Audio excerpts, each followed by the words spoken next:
嗨，大家好，我是林佳瑜妹，今天又出来赶海了。哇，我们这边这几天温度好低啊，好冷啊，风特别大。这个晚餐每次来这边，这里面一般都会住螃蟹，因为这个洞是特别漂亮，特别漂亮。看看这个洞今天有没有？准备捅进去都没有动静的感觉，捅了半天，好像没东西在里面。没有，没住。这边，看，这新洞穴。哇，挖到这边就放弃了，而且不在家。我这边又发现了一个洞穴，感觉也挺深的。也不知道这个洞里面有住螃蟹。这里面好多那个杂石。先把石头给它抬一边去。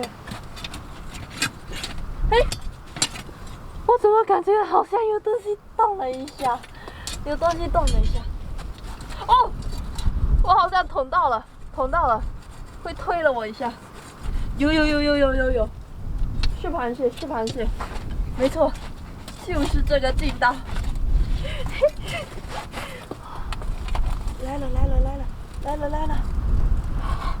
看，摁住了。你就夹我的铁钩子，用力夹吧。这一只不错啊，个头挺大的，6、7两应该是跑不了了，挺大一只的，应该是挺肥的。这拿手上挺沉甸的，虽然不排除这有沙子，不过我感觉现在的螃蟹一般都比较胖，可以啊，烧吧。啊，也是没有，这边洞穴倒是挺多的。就不在家的也挺多的，看一下这个洞有没有。这些洞其实都很漂亮的，但因为他们不住螃蟹，所以我觉得他们这些洞都平平无奇的，没动静啊。捅进去，你看，我都捅到沙子底下了，它软了。唉，哇，这么深，什么东西呀？好像有东西这里面，我感觉到东西会动，有没有听到那个声音？哐的，嘿嘿，有货，它里面有那个杂石块，看能不能给它骗出来。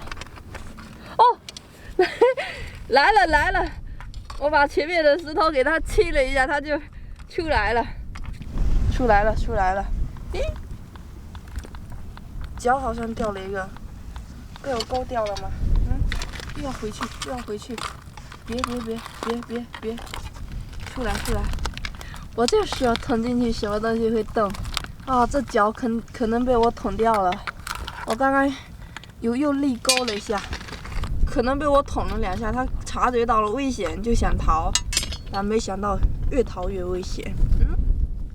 这一只也不错哦，这一只应该有个2、3两。也挺大的，啊，可以啊，烧了哈，给它们隔开一下，不然容易打起来。2只螃蟹了，再找，不是，它又来一只了，没有，也是没有，这再寻，我那边一大排，也全部都找过了。哇，我感觉今天这边的全部螃蟹用，基本上都被我捅个光。哥哥们不要夹我！哎呦，好凶啊！这天气比较冷，螃蟹是不怎么会爱动，但是你不要小瞧它，它动起来的速度可是很快的。它只是不爱动，不是它不会动。看，2只，这一只还是比较饱满的，可能比较大只吧，储存的脂肪比较多，拿手上可是沉甸甸的，都是甜的感觉，挺开心的哦。今天出来勾到2只，走，回家。那今天视频就分享到这，感谢大家观看哦，拜拜。